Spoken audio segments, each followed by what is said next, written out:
Hello दोस्तों, welcome to my YouTube channel. मैं अनुपम कुमार आप सभी को अपने इस यूट्यूब चैनल में स्वागत करता हूं।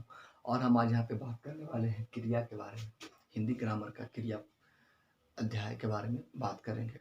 और हम आज ये पहले से ही लिख चुके हैं ताकि लिखने में ज़्यादा समय वेस्ट ना हो और वीडियो जितना हो सके छोटा बने और कम समय में बेहतर करने का प्रयास किया जा रहा है।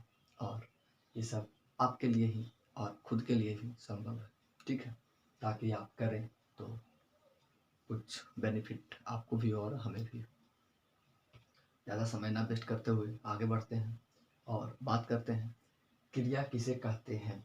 तो क्रिया मतलब काम करना। क्रिया कोई भी काम करना क्रिया कहलाता है, ठीक है। तो जिस शब्द से किसी काम का करना या होना प्रकट हो वो क्या कहलाएगा? क्रिया कहलाएगा। किसी शब्द से किसी काम का करना या होना, कुछ भी आप कर रहे हो तो वो क्या हो गया? क्रिया हो गया। जैसे हम लोग वर्ब इंग्लिश में जानते हैं ना, वर्ब, तो कुछ भी करते हैं उसे हम लोग क्या कहते हैं? क्रिया कहते हैं। तो क्रिया दो प्रकार का होता है रचना की दृष्टि से, ठीक है। रचना की दृष्टि से कर्म के अनुसार क्रिया के दो भेद हैं, सकर्मक क्रिया और अकर्मक क्रिया, ठीक है।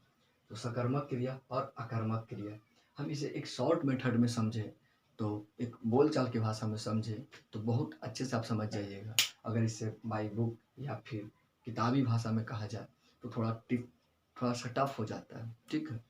तो जैसे राम पुस्तक पढ़ता है, एग्जाम्पल पे समझिएगा। राम पुस्तक पढ़ता है, राम सो रहा है, ठीक है। तो यहाँ पे राम पुस्तक पढ़ रहा है, इस वाक्य में क्या हो जाएगा कि यहाँ पढ़ना क्रिया सकर्मक है। पढ़ना जो क्रिया है सकर्मक है क्योंकि उसका एक कर्म पुस्तक पढ़ने वाला राम है, परंतु उसकी क्रिया पढ़ना का फल पुस्तक पर पड़ता है ना। इसी प्रकार से वह पानी पीता है, यहाँ पीना क्रिया सकर्मक है और उसके साथ कर्म का प्रयोग न रहने पर भी कर्म पर संभावना होती है ना, उस प्रकार से, ठीक है। जैसे वह राम पीता है तो राम दूध पीता है, राम पानी पीता है, तो इस प्रकार से उसका कहीं ना कहीं एक प्रभाव पड़ता है। वो क्या हो जाएगा? सकर्मक हो गया, कर्म का उसमें जुड़ना तय हो जाता है, वो क्या हो जाएगा? सकर्मक क्रिया हो जाएगा। और वही चीज है कि राम सो रहा है, अकर्मक क्रिया के भेद में आते हैं।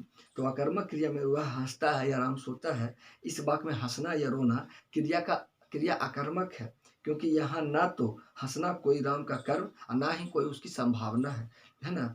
हंसना क्रिया का फल भी राम पर ही पड़ता है, लेकिन उसका कोई ये परफेक्ट नहीं है कि वह हंसना ही है, रोना ही है ना। लेकिन अगर कोई काम करता है तो उसका होना किस पे जाता है? राम का पे ही जाता है। अगर कोई पढ़ता है, खेलता है, दौड़ता है ना, सब हो जाएगा सकर्मक क्रिया, ठीक है। तो आप इसे समझने का प्रयास करिए कि जिसमें ये हंसना, रोना, इस प्रकार का वाक्य रहे, वो सब क्या जगह जिसके बारे में कोई ये नहीं हो कि कितना होता है, पढ़ता है, ये पढ़ना, हंसना, रोना, गाना, ये वाक्य में दिया जाता है। आपको उससे पकड़ना होता है कि सकर्मक कौन है और अकर्मक कौन है। तो जिसमें हंसना, रोना, फीलिंग्स वाला स्वभाव आ जाए ना, फीलिंग्स जिससे अचानक से, है ना, या फिर किसी कारणवश से, वो क्या हो जाएगा? आपको अकर्मक क्रिया के अंतर्गत आ जाएगा। हंसना, रोना, गाना, ये सब। और यहाँ पे पढ़ना, ठीक है, ये सब सकर्मक क्रिया के अंतर्गत आएगा। इसके बारे में कुछ हम क्वेश्चंस देखते हैं और उसके बारे में बताने का प्रयास करते हैं, ठीक है।